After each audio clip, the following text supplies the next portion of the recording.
علیکم و رحمت الله و برکاته. دوستان و برادران عزیز، ویدیو پیش ندیدین، پرچه ویدیو را میمونم.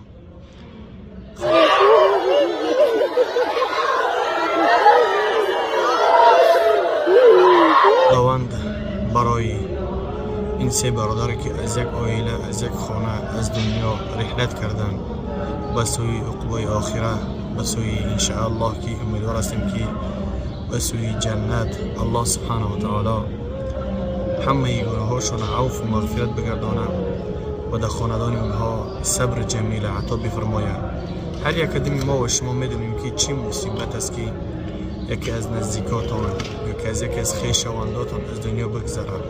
وقتی که این را در سخن میگوی در نظر انسان نمیتوه، وقتی که انسان همون درد احساس میکنه و بعدا میفهمه که چی درد است.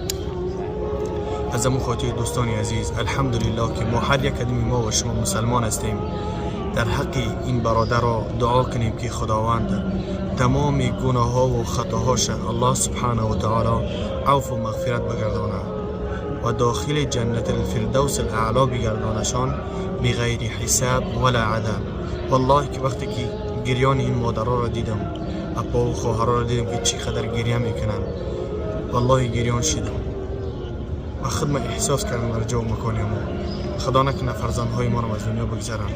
و هم خاطر دوستان عزیز، غریبا، مسافرا، مهاجرا، هر کجایی که هستین انشاءالله که با صبر باشین تا اینکه الله سبحانه و تعالی ما و شما را محافظت بگردانه و توفیق بندگی را برای هر یک ما و شما عطا بکنه تا اینکه پدران و مادران ما از سبب ما شده بر رنج و مشقت گرفتار نشوند، ضیقی نشوند. و هم خاطر خودتان و اهل و عائلتان حافظه کنید از تمام بلاها و بدیها و آفتها. خداوند در این خاندانا و این پدر مادر صبر جمیل عطا بفرماید و توفیق بندگی و انشاءالله که امیدوار هستم که اینها که صبر کنند سبب عفو و مغفرت فرزندهاشون شوند. الله سبحانه و تعالی باز همه کس دعا کنیم که خداوند اونها را صبر جمیل عطا کنه و این برادران ما و شما که از دنیا که گذشتن انشاءالله که در حقشون دعا کردیم در نمازهامون و باز هم دعا میکنیم که خداوند گناهاشون عفو و مغفرت بگردانه. به نهایت ضیق شدم، شاید که هر یک انسانی که ویدیو رو بینه شاید ضیق شود، درک کنه که چقدر نالان و فیغان و گریه میکنن.